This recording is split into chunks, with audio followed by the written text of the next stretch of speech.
A Detroit hum ending with bones. Glass above my bed trembles at the touch of bass pouring, thunder thick, out of 12-inch speakers, and I almost don't mind being jolted awake because I know this song. It's not a favorite song, but sometimes knowing the pattern is just plenty. Sometimes I need more rattle from the cabinet, a thrumming lawnmower out there, more whir from the fan spinning in the laptop warming my sister's lap, and when that's not enough, I'll take off my shirt, press my back against a refrigerator, one of those beige monsters from the 80s you can feel working for its hum. A hummingbird draws nectar in my thoughts, its wings beating 80-something times per second, but that is nowhere near here. Many summers ago, I even stopped listening for insects. My cell phone, near a hive, can confuse honeybee signals. Their natural technology too outmoded for a message vibrated in my pocket to not make a drone go haywire and spiral down into the grass. Is that enough? Then what about your Chrysler that idles so hard the tickle scurries from your thighs to your earlobes? There is always a hymn waiting for ears, a Tibetan singing bowl looking for an audience, a vibraphone begs to collide over and over with the yarn-tip mallets you hold, and even when you were young and smirking, and the clerk was definitely afraid of you, the tremble of his hand made your change clink out a small tune made of fear just for you. What was the key? When we learned in elementary science to read an entire sentence before trying to fill its blanks, nature rushed us to fill that void, and we began to say, as a placeholder for answers, as in hearing. The only sense that is completely mechanical begins when sound travels the vibrates your eardrum, and is amplified by the a group of tiny bones. On metal. Drags at the back of a throat. Occasionally becomes when three men huddle around a car, admitting some smaller defeat, while not quite admitting that the emergence of digital components means this won't be solved by Ratchet alone. No one is happy to learn when an afternoon of chafed knuckles, metal on skin, no longer solves what can't be pulled from the steel tangle under a hood. It's as though they found a wrench that could set free a bike from its training wheels, only to discover their daughter has had a driver's license for years. I clapped the man at the center of this trio on his shoulder, not quite hard enough to shake free the cigarette dangling almost acrobatically from his lips and say, I'll just take it in. I'll just take it into a dealership and be done with it. I say this as if this is not a huddle. I say this as if I am not a team manager plucking the ball from my pitcher's glove early in a game that falls near the wane of an otherwise solid career. Detroit's building them like robots now. He concedes, slams the hood, rattles the chassis, and he's probably right, considering this clank of metal on metal closing, but I still can't help thinking of how much this thing is like a body.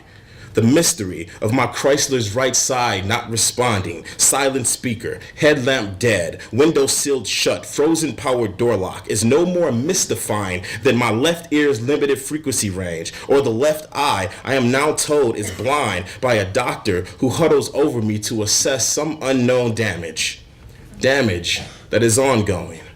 A diminishment I'll live with. I don't get cars, but I get this. The difficult science of getting a wreck off cinder blocks. Why my dad once fiddled daily with a dead Camaro, refusing to believe its silence.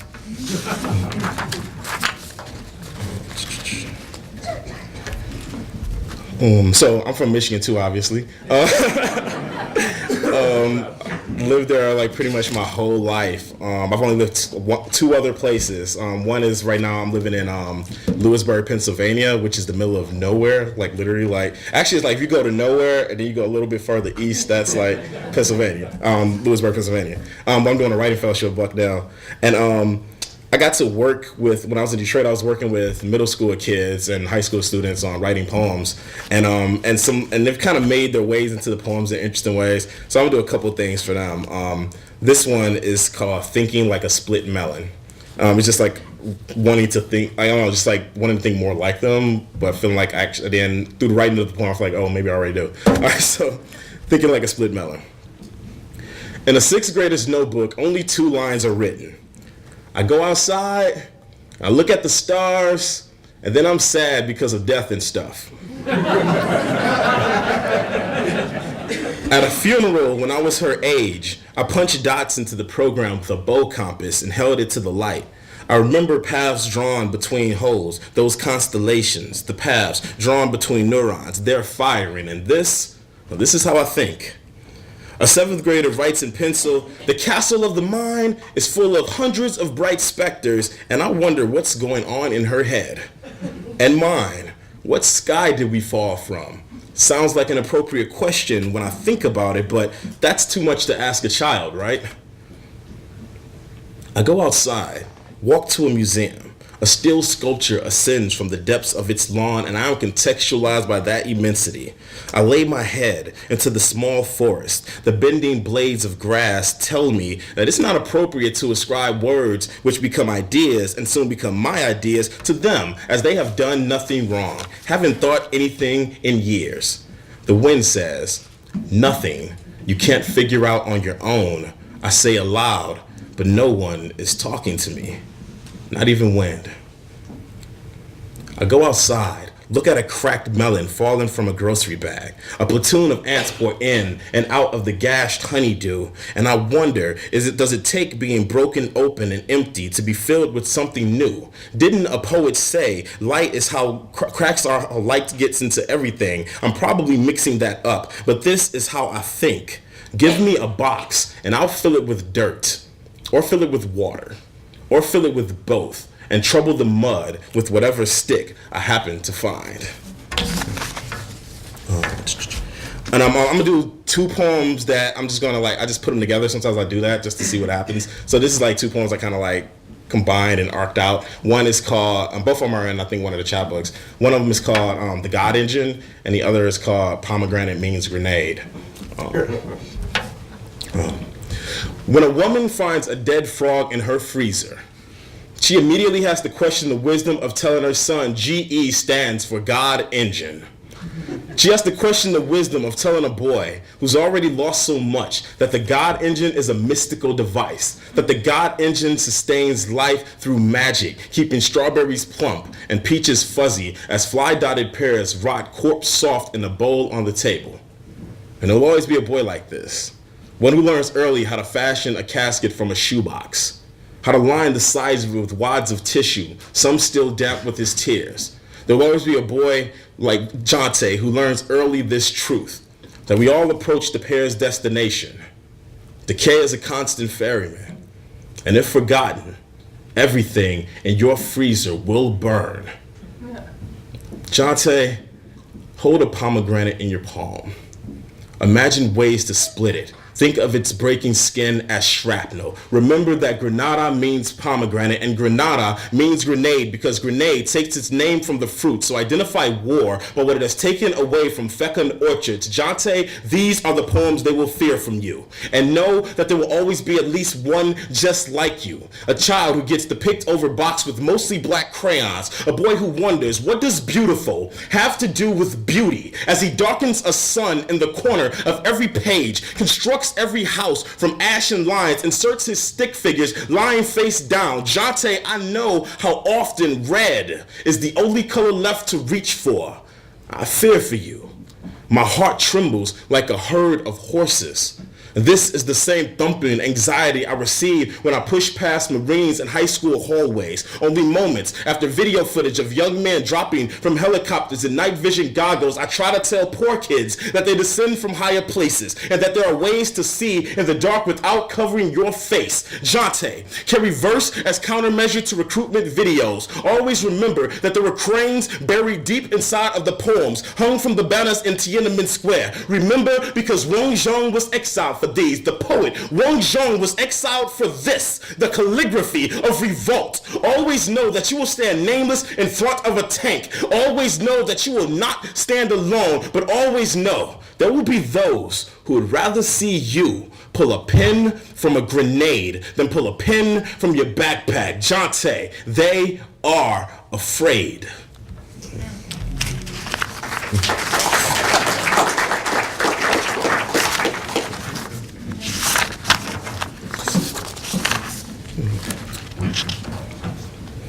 This is love poem moving back and forth across glass.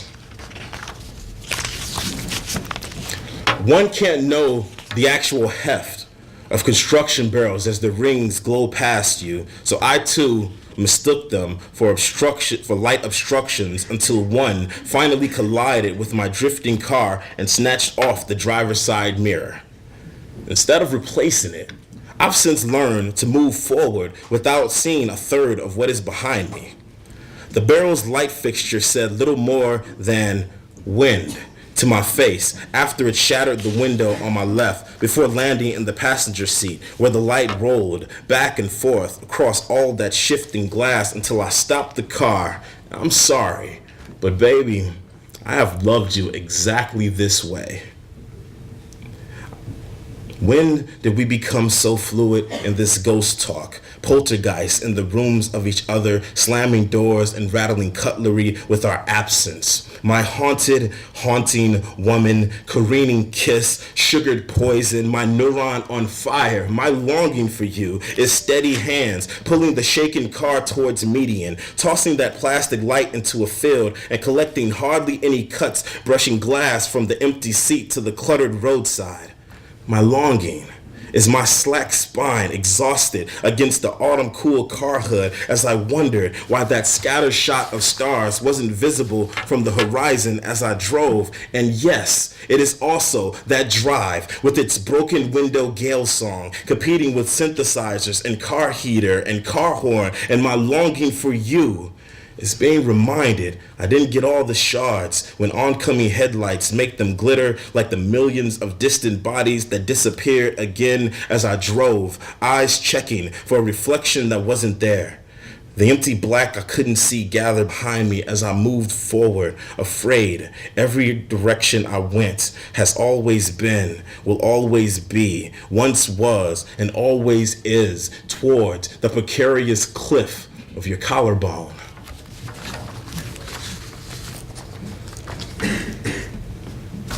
Theophobia, Fear of the Sea, for David Blair.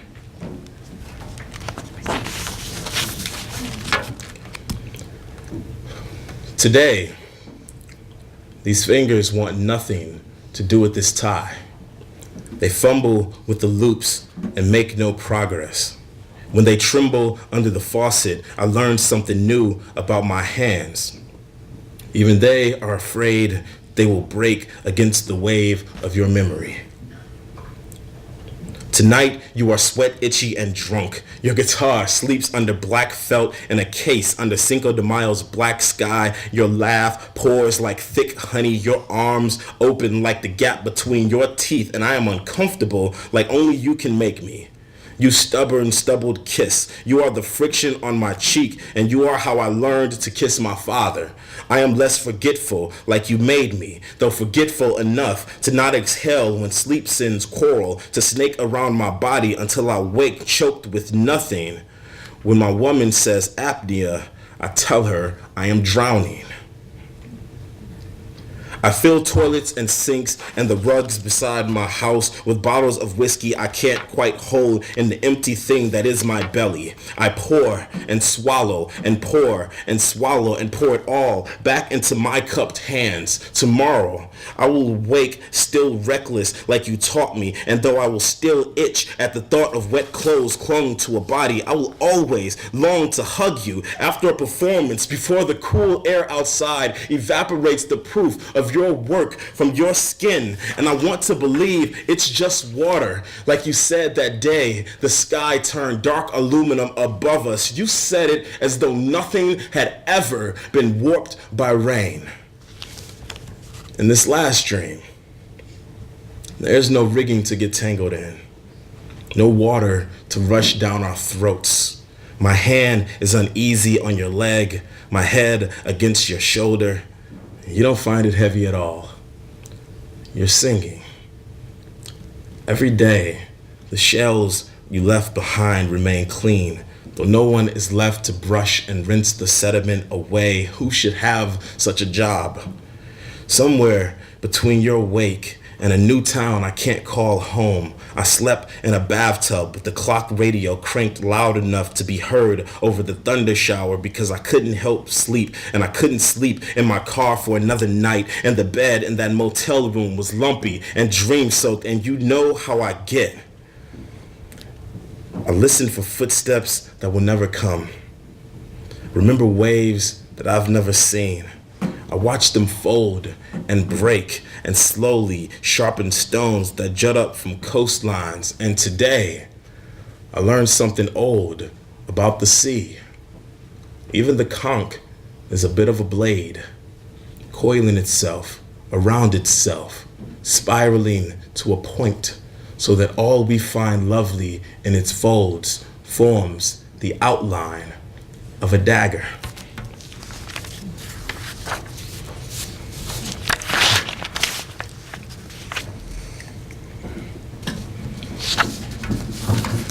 Man matching description. Because the silk scarf could have cradled a neck as delicate as that of a cygnet, but was instead used in a strangling, it is possible to marvel at the finish on handcuffs. Because it is possible to marvel at the finish on handcuffs pummeled by stones until shimmering, the flashlight that sears my eyes is too perfect to look away. Because a flashlight has more power on a southern roadside than my name or blood combined, and there is no power in the very human frequency range of my voice, and my name is dead in my mouth, and my name is printed in a clear font on the license I can't reach for before being drawn down on. Because the baton is long against my window, the gun somehow longer against my cheek, the vehicle cold against my abdomen as my shirt rises twisted in fingers, and my name is asked again, I want to screech out, swan. I am only a swan. The sky now black with birds. Riot helmets outnumbered the protesters who, after Troy Davis was executed, stuck around to throw useless punches into the courthouse grass. While a woman somewhere lay face down in the grass, clutching a Bible as the green sea began to memorize the shape of her grief. If I say death, cure death, and have such power over the scythe, how many cranes will it take to lift her out of this drowning?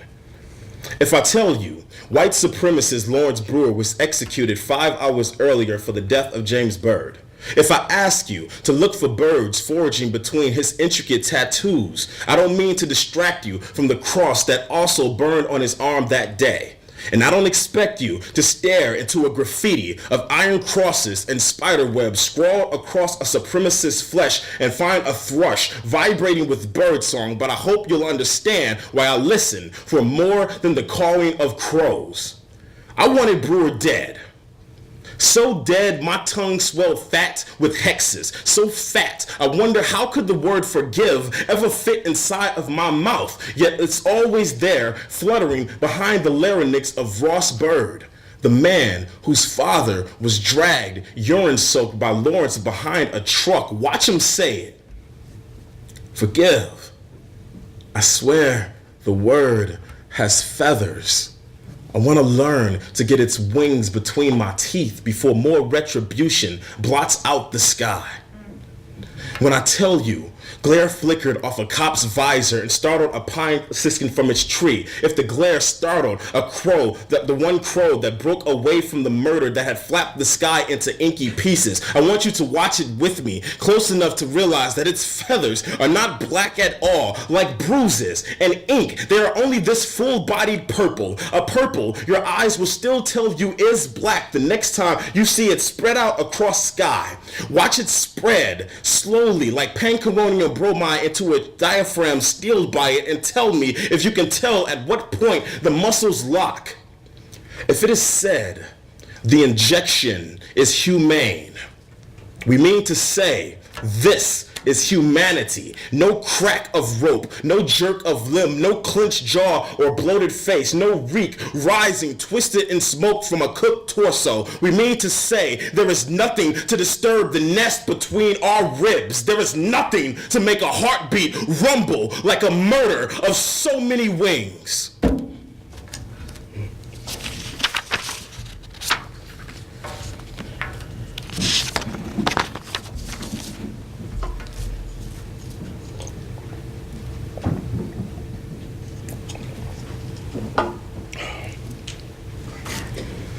Y'all feeling all right? All right, so I'm gonna close with two love poems. The first one I'm gonna read 3 times because it's a contrapuntal, so I'm gonna read it this way, and then across. I do have a seam. So when I say I do have a seam, that's me starting over. I do have a seam, and you see it there for you to pull, a chrome zipper, a hollow from belly to thigh, large enough for your puncture. Pull apart until muscle, sinew, and organ are awake in your room. Woman here with plump thumbs, woman I'd fail for. Careful seamstress, you stitch my selvage as it frays, but do you know how to be thread spooled through? I do have a seam in the center of my chest, or strings interlocking throat to sternum, or there is only this hole, barely opening. Come soon, my halves billow open, and right there, pulsing here within reach, woman with slender fingers. Hello, you careful, you needle in my sternum. You know how ragged I have been and how and why I've always wanted the sewing machine of your hands. I do have a seam, and you see it there for you in the center of my chest, or strings to pull, a chrome zipper interlocking throat to sternum, a hollow from belly to thigh, or there is only this hole, barely large enough for your opening. Come soon, puncture, pull apart until my halves billow open, and muscle, sinew, and organ are right there, pulsing here within reach. Woman with plump thumbs, with slender fingers, woman I'd fail for. Hello, you careful seamstress, you needle in my sternum, stitch my selvage as it frays. You know how ragged I've been, but do you know how and why I've always wanted to be thread spooled through the sewing machine of your hands? And the last poem is Macrophobia. So like the book Hum has like all these weird phobias in it. There are 6 of them. I read Thalassophobia, fear of the sea, and this is macrophobia, the fear of waiting, also known as just being impatient in a motherfucker. So, and I think I know this one, so let's see if we can just do it. All right.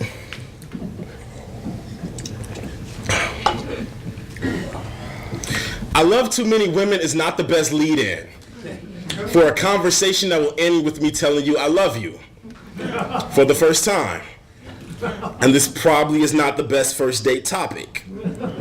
I know this, but I know it the same way 12-year-old me knew the firecracker in my hand would be a dull burst lost in the dirt if I let it go too soon. I am asking, are you like me? Do you let go too soon?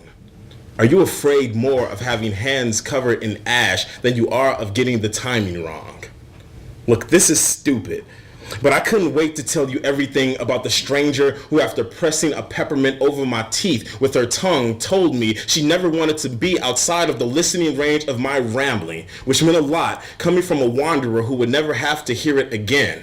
Her plane had already boarded when the voice calling her name in static over the PA reminded her that she could not afford to wait for another flight. And ever since, I've been wondering what runway my hesitation will invoke next. Is it bad timing to ask for the dance I promised after you have already become the twirling body and clumsy hands spilling rum across someone else's shoes? I get it. You were sick of your life standing as a gun every day with me, another hang fire. And this weight isn't foreign to any of us. This weight is a friend, damaging blinds looking for his cliche of a father. This weight is a child with their foot pressed against the door of a locked closet. There is a girl waiting online in the rain, clutching 2 concert tickets, and this is what rattles us: the space after the question mark, blood work, and CAT scans. What man faces a firing squad without eventually longing for its exit wound? This is stupid. But I was afraid to tell you that I kept fiddling with my phone through dinner because I was fascinated that every time I tried to type the word love, I missed the O and hit I instead. I live you is a mistake I make so often. I'm beginning to wonder if it's not what I've been really meaning to say. I want to say that there's patience at the center of every firework I can hear bloom from my balcony, signaling the end of a Tigers game. But I can't see them. The second floor isn't high enough. The clouds above the taller buildings flicker, reflecting their light, so tonight I'm going to watch that instead. Make an evening of it. A dinner date with myself and a bowl of handmade guacamole from Honeybee Market, and this time I'm going to wait to find out if one, just one, can get high enough for me to see it explode. Thank y'all for listening. Appreciate it.